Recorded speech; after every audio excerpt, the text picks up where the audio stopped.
کے اندر آ گیا۔ دوسری روایت سنیے جو سوانح قاسمی جلد نمبر 1 صفحہ 346 پر لکھی ہے۔ کہتے ہیں ایک دفعہ مولوی یعقوب صاحب نانوتوی دیوبندی فرماتے ہیں کہ بھائی آج صبح کی نماز میں ہم مر جاتے، تھوڑی سی کسر باقی رہ گئی، اگر وہ نہ رہتی تو ہم مر ہی جاتے۔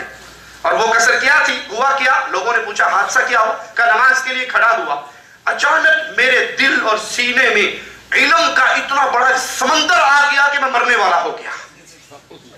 علم اتنا زیادہ آیا کہ فلٹ آ گیا، کنٹرول نہیں ہوا میرے کو، لیکن جو ہی آیا ویسے ہی نکل گیا۔ وہ کیفیت چند لمحات کے لیے رہی، آئی اور نکل گئی۔ مجھے سکون ہوا، سانس لیا۔ پھر میں نے نماز کے بعد بیٹھ کے غور کیا کہ یہ ہوا کیا ہے میرے ساتھ آج، تو مجھ پہ منکشف ہوا کہ مولانا نانوتوی ان لمحات میں میری طرف میرٹھ میں بیٹھ کر متوجہ ہوئے تھے۔ یہ چھتا والی مسجد میں بیٹھے ہیں اور وہ میرٹھ میں بیٹھے ہیں، میلوں کا سفر ہے، کہ بس صرف پیر صاحب نے میری طرف، میرے پنڈ کی طرف منہ کر کے دیکھا ہی تھا کہ علم کا اتنا بڑا سمندر جو پیر صاحب کے سینے میں تھا سارا میرے سینے میں آ گیا، جس سے میرے دل پر علم کی موجیں دم مارنے لگی اور میری برداشت سے باہر ہوا۔ یہ واقعہ نقل کرنے کے بعد فرماتے ہیں کہ فکری اور دماغی علوم والے بھلا اس کا کیا مطلب سمجھیں گے؟ کہاں میرٹھ، کہاں چھتے کی مسجد؟ میرٹھ سے دیوبند کا مکانی فاصلہ درمیان میں حائل نہ ہوا۔ اِنَّا لِلَّهِ وَإِنَّا إِلَيْهِ رَاجِعُونَ۔ تو یہ وہ باطنی علم ہے جو سینہ بسینہ ایک سینے سے دوسرے سینے میں منتقل ہوتا ہے۔ نہ سکول جانے کی ضرورت، نہ کالج کی ضرورت، نہ یونیورسٹی کی ضرورت ہے۔ اگر یہ نسخہ کیمیا صوفیہ کی جماعت جو آپ کو ملا، نعوذ باللہ ثم نعوذ باللہ، پیارے نبی صلی اللہ علیہ وسلم کو ملتا، آپ کے پاس ہوتا، تو اصحاب صفہ کی درسگاہ نہ بنتی۔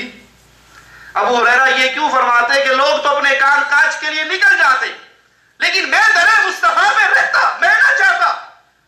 لوگ یہ سمجھتے کہ شاید یہ دیوانہ ہو گیا اور میری بھوک کی کیفیت کی وجہ سے یہ حال ہوتا۔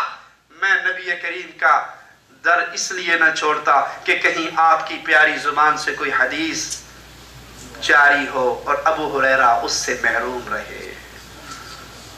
عمر اپنے ایک ساتھی سے معاملہ طے کرتے ہیں، ایک دن میں تجارت کروں گا، ایک دن تو تجارت کرنا، جس دن میں تجارت کروں گا تو مجلس مصطفیٰ میں بیٹھنا، رات کو میں جتنا کما کے لاؤں گا آدھا تجھے دے دیا کروں گا، آدھا اپنی جیب میں رکھ دیا کروں گا، اور تو نے رسول اللہ سے جتنا دین سیکھا ہوا کرے گا سارا مجھے بتا دینا، اگلے دن یہ کام تو کرنا۔ یہ سارا کچھ کیوں کرتے تھے؟